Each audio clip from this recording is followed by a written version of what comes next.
Hi, I'm Beau Huffman from the Hastings and Kearney GNCs. We're here to help you live well each and every day, so whether you're looking for a good quality multiple vitamin for the family, a fish oil for your overall health and wellness needs, to sports nutrition, weight loss, whatever your goal, we're here to help you live well each and every day.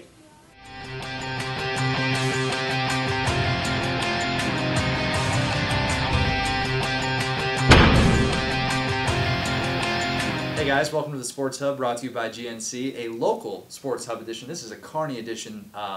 We're going to talk about the Kearney High football team that made its way into the playoffs, riding a 4-game winning streak. We're going to talk a little Kearney Catholic, talk some Lopers, and talk some Huskers. But first, we got to hit on the Bearcats' 4-game winning streak going into the playoffs.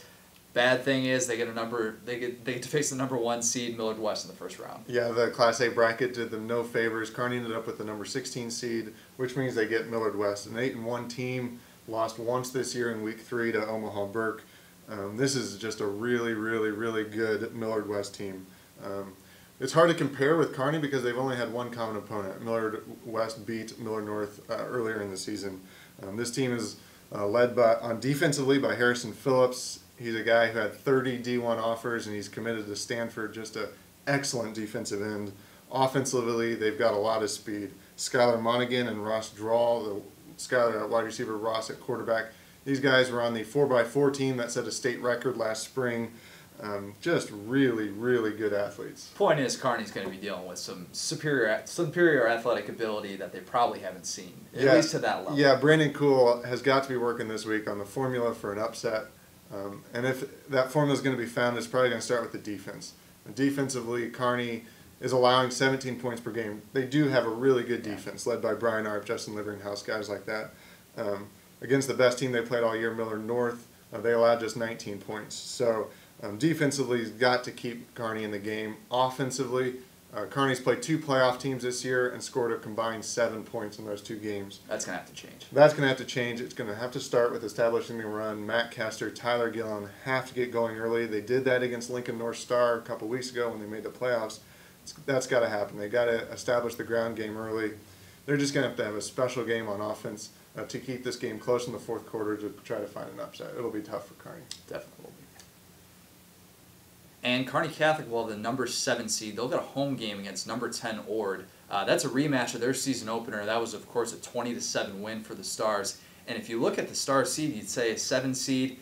They still do get the home game, but really, this team could have been playing for a number 1 or a number 2 spot in the West right now, but they've had a rough couple of weeks in their past 3 weeks. They're coming off of a devastating double overtime loss against Gothenburg, and they're going to see an Ord team that looked a lot different maybe in the beginning of the season, but they've kind of established a little bit more balance with Trevor Fahrenholtz at quarterback. They have Nick Valla at running back, and these are 2 guys that are capable of controlling the clock. That's something that Ord is going to look to do, going to look to keep that Kearney Catholic offense off the field.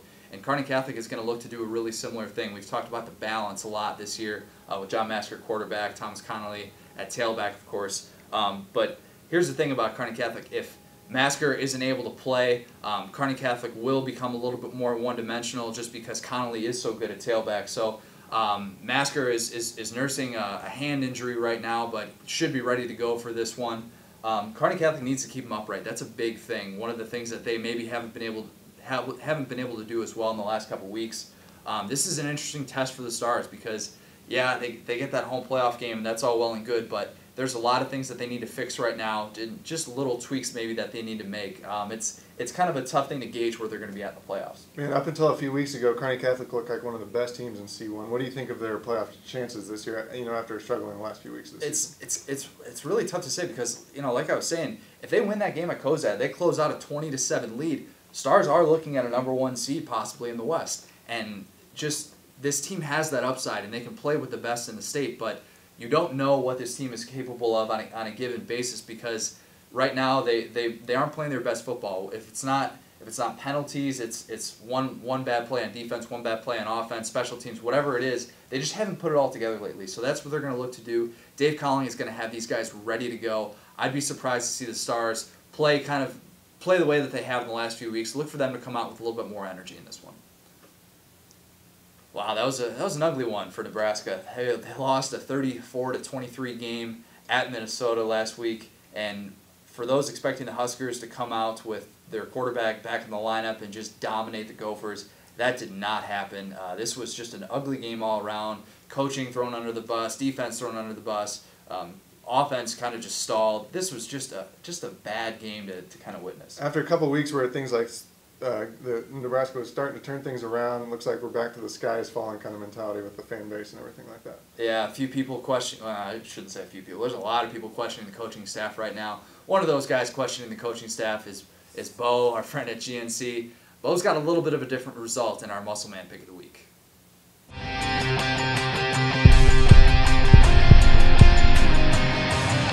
Well, we're back in Kearney again here at the GNC for this week's pick. Ironically, the Gophers dug in deeper than I thought they were going to last week, but I'm not sure if it was the Gophers digging in or the poor coaching that's going on in Nebraska right now. Our defense is the most abysmal defense I've seen in years. So I'm going to pick the Cats in an upset this weekend as well. They're going to probably take us at home. I'm guessing right about 35-24. Again, they'll basically flip-flop those scores, or the same score from last weekend with the Gophers. I think they're on the downward swing, but they're going to try and revitalize and save their season. So I'm going to have to pick Northwestern Wildcats in the upset this week. So whatever you need, come and see us at the Hastings Kearney GNCs. Continue rolling this weekend. They're going to look to get their 4th win in 5 games. How about that? After the start that they had, Lopers are going to take on a Central Missouri team, a 3-4 Central Missouri team, and they could be getting their quarterback, Bronson Marsh, back. He, of course, has been nursing an MCL injury. Luke McNett has been filling in nicely. He picked up the win for the Lopers last week. But really, whoever's at quarterback, it's been shifting throughout the season with the shift of this offensive paradigm here. Yeah, they really changed what they're doing on offense, kind of the heavy-set offensive formation, and it's been working the last few games. Romero Cotton, also at running back, has been doing well. Yeah, so if the Lopers can get another big performance out of him, they could be looking at that season finale being a game to get over 500 in the MIAA. I think that's a big point of pride for this team. Daryl Morris wants to be able to get over that hump in the second year in the MIAA, because that's a big thing to be able to pitch to recruits. You can pitch that progress. So an important last 3 games for the Lopers. So they're going to look to close out the season on a high note. Huskers going to look to close out the season on some sort of note. We don't know what that note's going to be. And Hub Territory teams looking to get that big first-round playoff win. So make sure that make sure you check out our other playoff preview edition right here. You can click right there. And make sure to check out all of our print coverage. We're going to have a ton of coverage this week for the playoffs.